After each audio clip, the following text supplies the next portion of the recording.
Oh, and beyond that, I think there's something. It's this way of kind of sharing and transmitting a flow state. I mean, um, when a practiced artist of some kind, when people talk about. There's a lot of emphasis. Sorry, I'm using a lot of sentence fragments here, but I'm trying to put the thought together. We have a lot of cultural emphasis on specialness and on being seen, and so this idea that when you're performing, you have the spotlight, right, and that you are, doing something extraordinary, something to be seen. I mean, and so there's this weird dance between the ego that may push somebody to learn how to have a certain kind of excellence, right? And to even dare to get on a stage and be vulnerable in that way. But then there's most musicians I know, when they talk about their greatest moments, it's not that everybody was cheering or looking at them. It's that they ceased to exist. That when you're in the flow, and I'm sure you have this at times when you know your tools well enough, when your eye is honed enough, when you're shooting something and you are the thing you're shooting, and there's no, you can go into these moments where your fluency and your knowledge and the attention you're paying means that you're not actually really involved anymore. You become an instrument for something to move through, and for a kind of attention that starts to feel effortless, but is also acting at a very high level. And I think you're hitting on an interesting point, a little tangent we could go down just as artists, because I think that most professionals, whether it's music, photography, golf, basketball, painting, there is an element in what they do that looks effortless.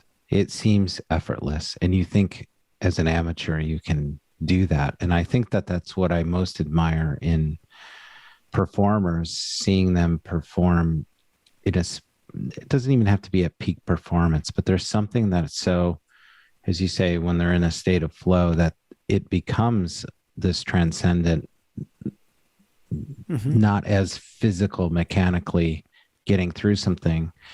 And I've often had photo shoots that might have been with somebody who is fairly high profile or well known, and I only had a limited time, and I literally can't tell you what happened during that time, except that I got some good portraits out of it. I know that there was some chit chat, but I can't remember what happened. But I had this cachet of 20 years as a photographer that led me to that moment to let go of worrying about buttons and knobs and just being present with that person enough to get a portrait. And I can only conjecture that that's somewhat of a similar experience when you're in a state of flow on stage. yeah, I mean, I just went with, actually, for a walk, a friend of mine, Chris Orwig, who's a portrait photographer in Santa Barbara, and he's like there's these pictures of like Jack Johnson, and like he does those really Jack Johnson, Ben Harper, where they just look kind of angelic, like kind of these peaceful eyes, and he, half of portrait photography, right, is just putting people at ease, being aware of what's happening, and having the person you're with get in a state where they're not posing anymore, and they relax to a point where they're revealing. Like but yeah, the disappearing is a big thing. I think what I was going to say earlier in terms of, for not the effect it has on me, but the effect it has on other people. There's this certain bit of people getting swept up into that, but also, like you said, in the large venue, you stop worrying about singing along because you don't feel exposed.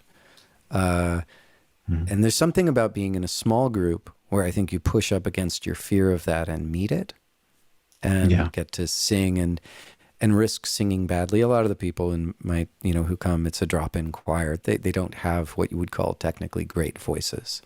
But they get so much joy out of doing that, and out of actually pushing up against that specific fear even, and kind of claiming their right to open their mouth and make sounds. And So I think there are these ways, once again, it's that difference in people thinking, being on stage would be the thing, but they do the same thing in the audience of ceasing to be in a certain way and just becoming the song. And there's a lot of different ways, I think, to achieve that.